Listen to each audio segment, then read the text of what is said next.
নমস্কার বন্ধুরা, জয়ীর সংসারের একটি নতুন ব্লগে তোমাদের স্বাগতম। আশা করি তোমরা প্রত্যেকে খুব ভালো আছো। আমিও খুব ভালো আছি। এখন সকালবেলা ঠাকুর ঘরের পুজো সেরে চলে এসেছি রান্নাঘরে। মেয়ের জন্য বানাবো এখন স্কুলের টিফিনটা। তো বানানো হয়েই গেছে। বানিয়ে দিয়েছি আলুর পরোটা। আলুটা সিদ্ধ করে তার মধ্যে জিরে গুঁড়ো, ধনে গুঁড়ো, গোলমরিচের গুঁড়ো, চাট মশলা, অল্প একটু পাতিলেবু সব দিয়ে আলুটাকে রেডি করে এইভাবে পুর দিয়ে আলুর পরোটা বানিয়ে দিয়েছি। খেতেও ভালো লাগবে। একটু মুখরোচক খাবার দিলে টিফিনটা শেষও করে ফেলে। এখন পিস পিস করে কেটে দিয়েছি, তাহলে ওর খেতে সুবিধা হবে। তার সঙ্গে দিয়ে দিয়েছি একটা ফল, কলা, সেটাকে স্লাইস করে কেটে দিচ্ছি। এরকম স্লাইস করে কেটে দিলে ওর খেতে সুবিধা হবে। আর ও যখন বাড়ি আসে তখন লাঞ্চ টাইম হয়ে যায়, তাই ওর আলাদা করে আর ফলটা খাওয়া পড়ে না। স্কুলের টিফিনে দিয়ে দিলে ব্রেক টাইমের মধ্যে ওর ফলটাও খাওয়া হয়ে যায়। তাই যেদিন যেরকম ফল থাকে আমি টিফিনের সঙ্গে চেষ্টা করি একটু দিয়ে দিতে। এখন ওর টিফিনটা রেডি হয়ে গেল। ও এখন রওনা দেবে স্কুলে। আর তার সাথে সাথে ওর পাপারও রওনার টাইম হয়ে গেছে। দুজনে একসাথেই রওনা দেবে। তবে ওদেরকে রওনা করে দিয়ে তবে আমি বাকি কাজগুলো করব। ঘরের সমস্ত কাজ বাকি আছে, তবে আজকে রান্নার চাপটা অনেকটা কম। রান্না অনেক কিছুই রয়েছে ফ্রিজে। আগে সেই খাবারগুলো আজকে লাঞ্চে খেয়ে নেব, তারপরে আবার আলাদা করে রান্না করব। তবে তার সঙ্গে একটু উচ্ছে চচ্চড়ি বানিয়ে নেব। ফ্রিজে খাবার থাকলে আমি চেষ্টা করি সেগুলো আগে খেয়ে নিতে, কারণ খাবার অপচয় করাটা আমার খুব একটা পছন্দের নয়। তাই সেগুলো আজকে হয়ে যাবে আমাদের লাঞ্চের মেনুতে। আর তার সঙ্গে উচ্ছে চচ্চড়ি বানিয়ে নিলেই হয়ে যাবে। এখানে আমি সবজিগুলো এক এক করে কেটে নিচ্ছি। উচ্ছে চচ্চড়ির মধ্যে দেব বেগুন, কুমড়ো, উচ্ছে, আলু, কাঁচকলা, এই সমস্ত গাজর, এই সমস্ত সবজিগুলো দিয়েই বানাবো। তার সঙ্গে দিয়ে নেব বড়ি। আর আমি গাজর, এই সমস্ত বিনস থাকলে এগুলো সব উচ্ছে চচ্চড়িতে অ্যাড করে দিই। কেন? কারণ উচ্ছে চচ্চড়ি যখন খায় তখন মেয়ে অতটা ঠিক এই সবজিগুলো বুঝতে পারে না, কিন্তু আলাদা করে গাজর বিনসটা ও খুব একটা পছন্দ করে না। কিন্তু এই সমস্ত সবজিগুলো খাওয়াও তো দরকার। তাই আমি সবসময় চেষ্টা করি যে এই ধরনের কোনো তেতো করলে বা কোনো শুক্তো করলে তার মধ্যে আমি এই সবজিগুলোকে অ্যাড করে দিতে। তো এখন আমি এইভাবে সবজিগুলো কেটে নিচ্ছি। তবে রান্নার কাজ কম থাকলেও বাড়িতে আজকে অনেক কাজ আছে। কালকে মানে রবিবারে সন্ধ্যাবেলা গিয়েছিলাম অভিকে নিয়ে। একটু আমি আর অভি দুজনা মিলে নার্সারিতে বেশ কয়েকটা গাছ কিনেও নিয়ে এসেছি। গাছের প্রতি আমার আসলে একটু ভালোবাসা বেশিই রয়েছে। তাই যখন গাছ দেখতে পাই তখন মনে হয় বেশ কয়েকটা গাছ কিনে নিয়ে বাড়িতে যাই। তো নার্সারিতে গিয়ে তো গাছ দেখে মনটা পুরো ভরে গেছে। তো সব গাছ তো আর পছন্দ হলেও আনা সম্ভব নয়। তারই মধ্যে থেকে গুটি কয়েক গাছ আমার পছন্দ হয়েছিল, সেগুলো নিয়ে এসেছি। তবে সেগুলো এখন আমি আর মা দুজনা মিলে বসে বসে ভালোভাবে পাত্রে পাত্রে সেগুলো জায়গা মতন রাখবো। তাই জন্য আজকে সব কাজ একটু তাড়াতাড়ি করেই করে নিচ্ছি। এখানে সবজিগুলোও কাটা হয়ে গেছে। আগে শুক্তোটা বসিয়ে নেব, উচ্ছে চচ্চড়ি আর কি, সেটা বসিয়ে তবে আমরা ট্রি প্ল্যান্টেশনের কাজগুলো করব। এখানে কড়াইটা গরম হয়ে গেছে, তার মধ্যে দিয়ে নিয়েছি তেল। এবার আমি আগে বড়িগুলোকে ভেজে নেব।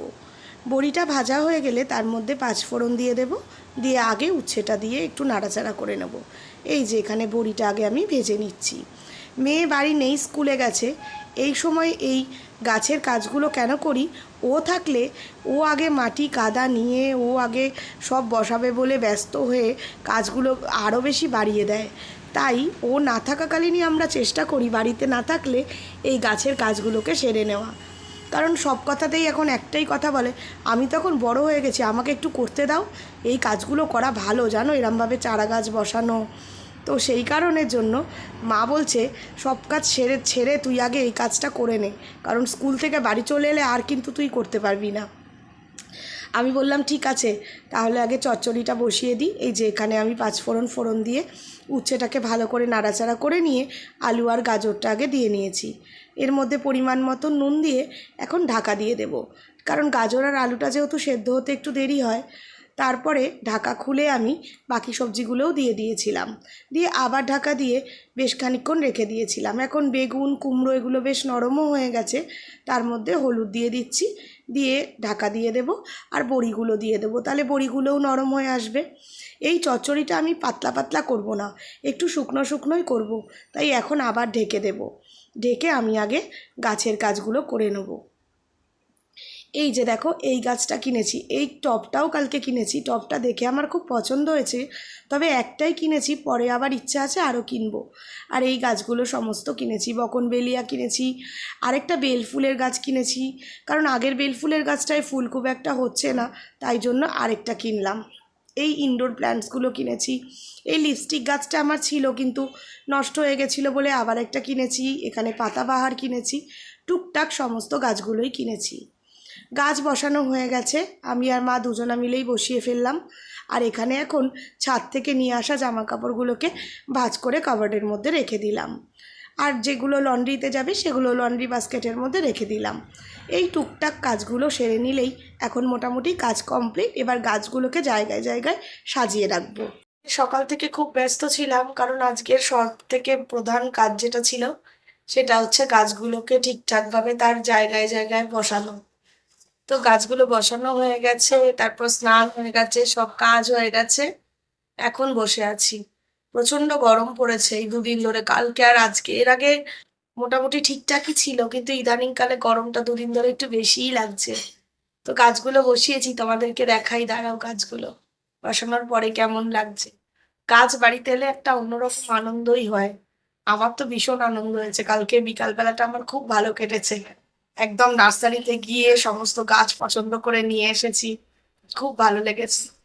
দেখাচ্ছি তোমাদেরকে গাছগুলো।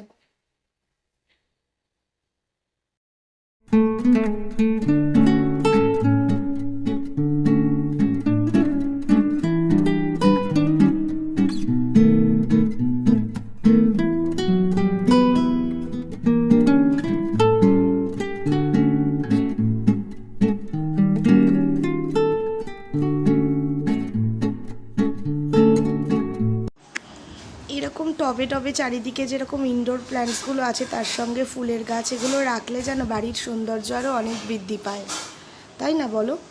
বাইরের দিকে কি রোদ দেখো। এখন এসেছি নিচে মেয়েকে আনতে, মেয়ের গাড়িও এসে গেছিলো, মেয়েকে নিয়ে এখন যাচ্ছি ঘরে। এত রোদ যে দাঁড়ানো যাচ্ছে না বাইরের দিকে। আজকের ভিডিওটা তাহলে এই অবধিই থাকলো। তোমরা ভালো থেকো, সুস্থ থেকো, সাবধানে থেকো।